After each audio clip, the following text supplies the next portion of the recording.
दोस्तों सब्सक्राइब करें हमारे चैनल स्मार्ट स्टेनोग्राफर को और लेटेस्ट नोटिफिकेशन के लिए बेल आइकन को भी ज़रूर दबाएं। दोस्तों आज मैं आप लोगों को प्रेसिडेंट श्री रामनाथ कोविंद के 18 मार्च 2019 को दिए गए भाषण की डिक्टेशन देने जा रहा हूं, जिसकी स्पीड 100 वर्ड पर मिनट होगी और टोटल वर्ड 620 होंगे। So be ready. Start. I welcome officer trainees of the Indian Audit and Accounts Service and of the Central Engineering Services roads to Rashtrapati Bhavan. I must make special mention of the two audit and accounts officer trainees from Bhutan.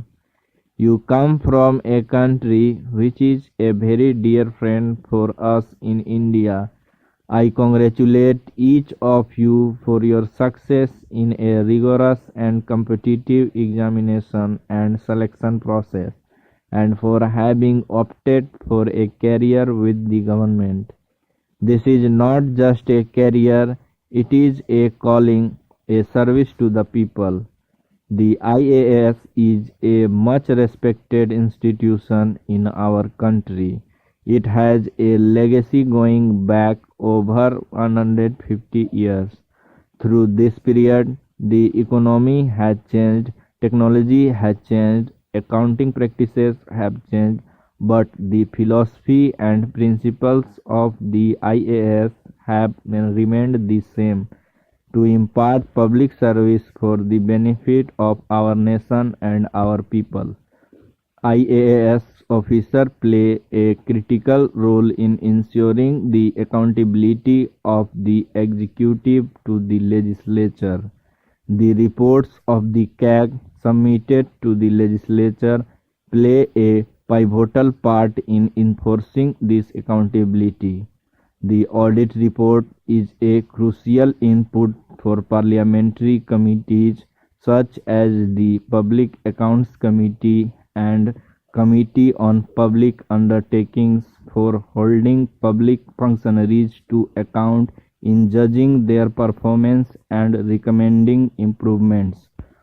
As officers of the IAS, you are guardians of public trust and financial prudence. Always bear in mind that the objective of an audit should be to improve governance strategies. The credibility of your findings will determine the utility of the audit for enhancing the quality of governance. While you are indeed watchdog, it is also important that your approach is not simply fault finding but is constructive and aimed at solving the problems at hand.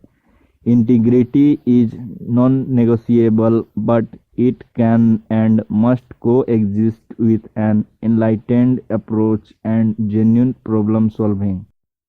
The Central Engineering Services roads is a important contributor to what is one of the most exciting phases of road and highway development in Indian history.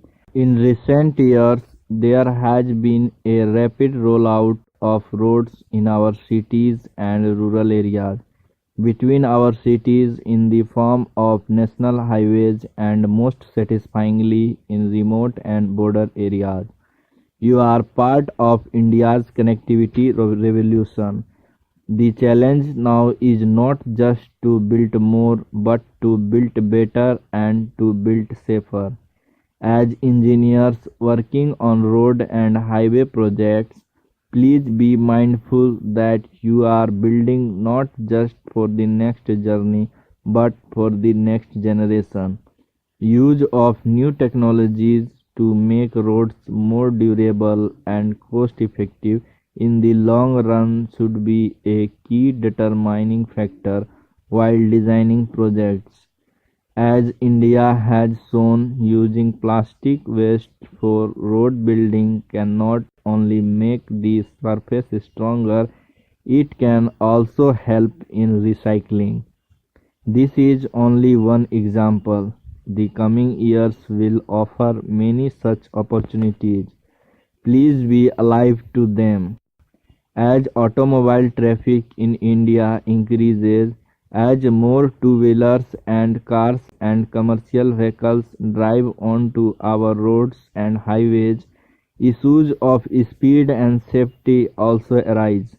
The number of traffic accidents and deaths in India is far too high for comfort.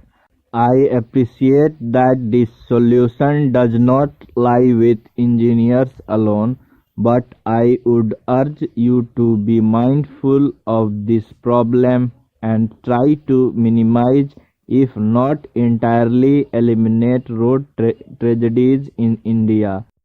As I conclude, I don't have to remind you that as public servants you are expected to serve the nation and fellow citizens with courage of conviction and devotion to duty.